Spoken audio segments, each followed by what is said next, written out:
Yep, that's me. You're probably wondering how I ended up in this situation. It all starts with a confidence course. This is something that we put all of our firefighters through multiple times a year. And it's a time where you learn something about yourself, you learn about your equipment, but you also learn a little bit about life, because a lot of what we do pertains to what we experience in life as well. We go through this course in the dark, full turnout gear, full SCBA. As we move through this course, it can be difficult. I remember my first time going through this course. I'm not a claustrophobic person, but once you get all the gear on, you can't see anything. You're on air. It can be a little bit scary. It can be a little bit challenging. It's hard to know where you're going, what you're going to go through. But realistically, isn't that how life is? And that's where I'm at with life right now. I no longer have a comfortable corporate job. I'm working for myself, doing YouTube full-time, training firefighters, consulting. Ultimately, my success or failure, it all depends on what I do next.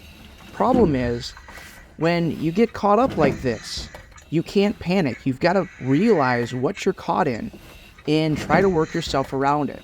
Sometimes it's easy, but other times it's more difficult. We have to be comfortable with discomfort. Once you step outside of your comfort zone, things typically get better. It sounds counterintuitive, but you can't just live a comfortable life. You have to be uncomfortable at times. That's where we have progress.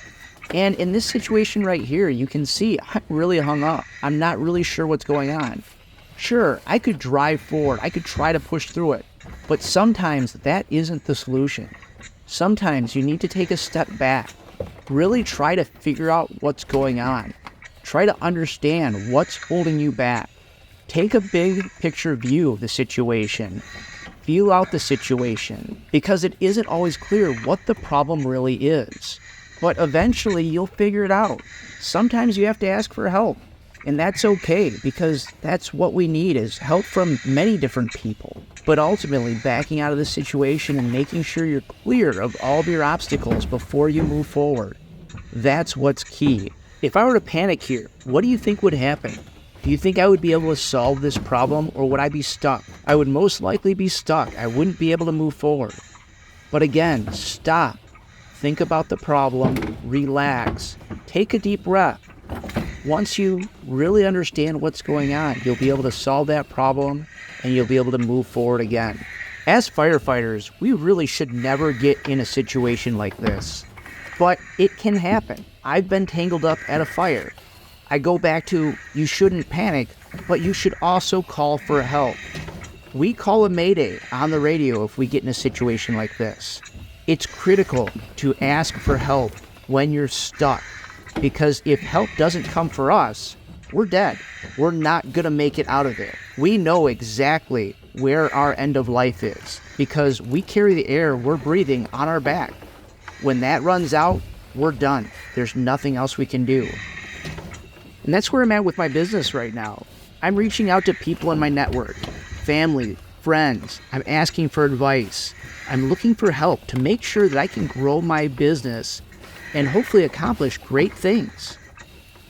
But I know I can't do it alone. That's why asking for help is so important. Once you have the help you need, that's the first step in moving forward in life. And in this situation, I was able to get myself out. And that's what we try to teach our firefighters, because we need to be able to ask for help. But while we're asking for help, we need to work on that problem ourselves. We can't just stop. We can't just give up. Eventually, we work through the obstacle, we get completely untangled, and we're able to move forward again. And it's a good feeling. It's nice to solve those problems. It's nice to be able to get out of that situation. It's nice to build up that confidence, to know your gear and to trust your equipment. Now that it's all over, I'll get on my hands and knees, relax, take a few deep breaths, and reflect on what I just went through. It's challenging, but it's well worth it. I'll start taking my gear off, become a little bit more comfortable, relax. But I won't stay comfortable for too long, because I really need to move to that next step and get uncomfortable again.